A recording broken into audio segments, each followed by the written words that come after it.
ভাইয়া, আমি যে কথাটা আপনাদের বলতে চাচ্ছিলাম, রানাউটে যারা আমাকে দেখছেন তাদেরকে ওয়েলকাম জানাচ্ছি এবং আমার কথাগুলো আজকে একটু শোনেন। আচ্ছা ভাই, আমরা ওয়ার্ল্ড কাপ খেলতে যাচ্ছি, এখানে দুইটা প্লেয়ারকে নেওয়া হয়নি। এক হচ্ছে মেহেদী হাসান মিরাজ, আর দুই হচ্ছে সাইফুদ্দিন। আর এই দুইটা নিয়ে আমাদের বাংলাদেশ বুদ্ধিজীবী ক্রিকেট বোর্ড থেকে তো কোনো কথা হয়নি এবং তারা ক্লিয়ার করে দিয়েছে, কোচ এবং ক্যাপ্টেন ক্লিয়ার করে দিয়েছে।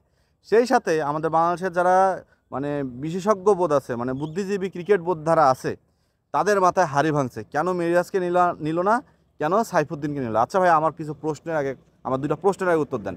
মেহেদী হাসান মিরাজকে তো টি-20তে বিবেচনায় প্রায় 1 বছর 6 মাস আগেই বাদ দেওয়া হয়েছে কি না? তাকে কি একটা দুইটা সিরিজ খেলায় বাদ দেওয়া হয়েছে যে তাকে সিরিজে নেওয়া হয়নি? যে 2-3টা সিরিজ খেললো মেহেদী হাসান মিরাজ, তাকে সিরিজে নেওয়া হয়নি। হ্যাঁ, আপনারা হয়তো বলতে পারেন ভাই আপনি কি বিসিবির প্রতি ছাপাই গাইতেছেন, আপনি কি বিসিবিকে ভালো সাজাচ্ছেন। না, আমি সেটা বলতেছি না, আমি যৌক্তিক কথা বলতেছি এবং যৌক্তিকভাবে আপনাদের বলতেছি। মেহেদী হাসান মিরাজকে তো ভাই 1 বছর আগেই বলে দিচ্ছে যে মাহাদি হাসান থাকলে মেহেদী হাসান মিরাজকে তারা বিবেচনায় নেবে না। এটা তো ক্লিয়ার কাট খাঁটি বাংলা ভাষায় বলা হয়েছে। তাহলে কেন এই জিনিসটা নিয়ে আপনারা মানুষের মধ্যে দ্বিধাদ্বন্দ্ব ছড়াচ্ছেন? মেহেদী হাসানকে মিরাজকে নেওয়া হয় না, এটা অনেক আগেই বাদ দেওয়া হয়েছে। তাহলে কেন এই মিরাজকে নিয়ে ফেসবুকে এত পোস্ট করতেছেন? কেন এত চিন্তাধারা, কেন এত ভাবগম্ভীর্য আপনাদের লাগছে ভাইরে, আমারে বোঝান। দ্বিতীয়ত হচ্ছে সাইফুদ্দিন। সাইফুদ্দিনকে নেওয়া হয় নাই, শান্ত তো বলে দিছে যে সাইফুদ্দিনের বল তার মনে ধরে নাই, ক্যাপ্টেন্স কল ছিল যে সাইফুদ্দিনকে লাগবে না, কিন্তু সাইফুদ্দিনকে পরীক্ষা করা হয়েছে। সাইফুদ্দিন তো ভাইরে ও ইনজুরিতে জর্জরিত হয়, তাকে একটা সিরিজ খেলানো হয়েছে এবং তাকে বাজিয়ে দেখা হয়েছে। সেখানে টিম ম্যানেজমেন্ট তাকে পছন্দ হয় নাই, না হওয়াটাই স্বাভাবিক। কারণ তার বল স্লো, সে এখনও ইনজুরি থেকে রিকভারি করতে তার সময় লাগবে, তার বলের ফুলফিল জিনিস ফিরে পাইতে তার সময় লাগবে। আপনারা এই দুইটা জিনিসকে, দুইটা সিম্পল জিনিসকে এমনভাবে গজাইতেছেন ভাই, মনে হয় বাংলাদেশ দলের সব থেকে সেরা ক্রিকেটার, সর্বকালের সেরা ক্রিকেটার দুইজন, মিরাজ এবং সাইফুদ্দিন, তাদেরকে না নিয়ে বাংলাদেশ মানে ওয়ার্ল্ড কাপটা খেলতে পারবে না, বাংলাদেশের ওয়ার্ল্ড কাপটা মাটি হয়ে যাচ্ছে। আচ্ছা ভাইরে, আপনারা সবসময় মানে ওয়ার্ল্ড কাপ খেলতে গেলে সাংবাদিকদের মাথায় কি খালি মানে ঘোরে, মাথায় কি খালি এরকম করে ঘোরে যে কীভাবে বাঙালিদের মনে সাপোর্টটার বাদ থেকে সমালোচনা ঢুকাই দিয়ে প্রতিটা আইসিসি টি-20 ওয়ার্ল্ড কাপের আগে আপনারা মানে একটা করে গ্যাদারিং পাকাবেন? কী ভাবতেছেন?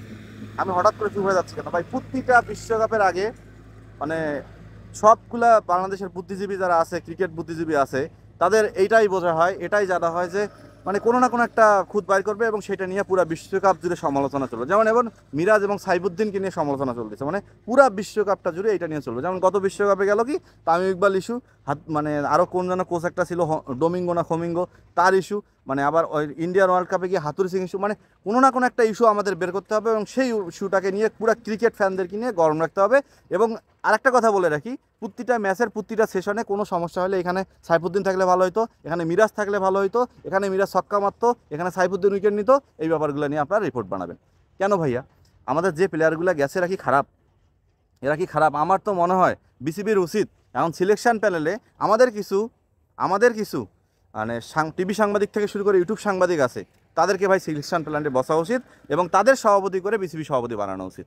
তাহলে মনে হয় কোনো সমালোচনা হবে, বাংলাদেশ টিম একটু ফ্রিলিভাবে ঘুরাই টুরাই ভালোভাবে খেলতে পারবে। তাছাড়া ভাই বাংলাদেশ টিম ভালোভাবে খেলার উপায় নাই, কারণ প্রতিটা খেলার আগে, প্রতিটা আইসিসি ইভেন্টের আগে আমাদের বুদ্ধিজীবী সাংবাদিকরা তারা কোনো না কোনো একটা খুদ বার করবে এবং পুরা টিমটাকে এমনভাবে গেজাবে যেন ক্রিকেট ফ্যানরা একদম ধুমড়ে মুচড়ে, উৎসাহ দেওয়া তো পরের কথা, একদম বলে বলে তাদেরকে বিরক্ত বানায়, টিমের একদম মন মেজাজ ডাউন করে দেয়। সেই সাথে আমাদের মতো যারা সাধারণ পাবলিক আছেন ফেসবুকে পোস্ট করে একদম, ভাই প্লেয়ারদেরও একটা পার্সোনালিটি আছে, প্লেয়াররাও চায় ফ্রি খেলতে, প্লেয়াররাও চায় নিজেকে মেলে ধরতে। কোনো প্লেয়ারই চায় না যে আমি আমার জাতীয় পর্যায়ে গিয়ে আমার দুর্নাম করব। আপনি সাধারণত যদি ফ্রেন্ড সার্কেলের কাছেই যান কোনো একটা কাজের নিয়ে, বা আপনার কোনো অফিসের কলিগদের কাছে যান কাজে নিয়ে, আপনি কখনোই চাইবেন না যে আপনার কলিগদের কাছে আপনার পারফরমেন্স খারাপ হোক। আর ভাই এখানে জাতীয় পর্যায়ে একটা বিশ্ব দরবারে খেলতে যায়, তারা তো কখনোই চায় না তাদের পারফরমেন্স খারাপ হোক। লিটন কুমার দাসকে নিয়ে অনেক কথা হয়েছে, তার নাই। লিটন কুমার দাসকে যদি রেখে যাওয়া হয়তো তাহলে আপনারাই সাংবাদিকরা আঙুল তুলে দেখাইতেন লিটন এটা করছে, ওটা করছে, সেটা করছে, এটা করছে। যদি মাহমুদুল্লাহ রিয়াদকে ছেড়ে দেওয়া হয়তো, মাহমুদুল্লাহ রিয়াদকে শুধু বাদ দিত, একটা সিরিজে বাদ দিছিল, তাতেই আপনারা ভাই ধোঁয়া উড়ে ছাড়ে দিয়েছেন। আর এখানে তো আপনাদের বলা হচ্ছে লিটন কুমার দাসের কথা, তিনি প্রপার ওপেনার, কয়েকটা ম্যাচ খারাপ করছে, এমনও তো হতে পারে তার বিশ্বকাপে ফর্মটা ফিরে আসতে পারে। ভাই আমার কথা হচ্ছে, আপনারা বুদ্ধিজীবী সাংবাদিক, আপনাদের অনেক বুদ্ধি আছে ভাই, অন্ততপক্ষে ওয়ার্ল্ড কাপে দলটাকে সাপোর্ট করেন, মানুষগুলোকে সাপোর্ট করেন, তারা যেন ভালো খেলে। এই জন্য আমাদের দেশীয় যারা ক্রিকেট ফ্যান আছে তাদেরকে একটু উৎসাহ দেন। দয়া করে ফেসবুকে আর নেগেটিভ কোনো পোস্ট করেন না এই টি-20 ওয়ার্ল্ড কাপে। রানার থেকে যারা দেখছেন চ্যানেলটিকে সাবস্ক্রাইব করতে ভুলবেন না।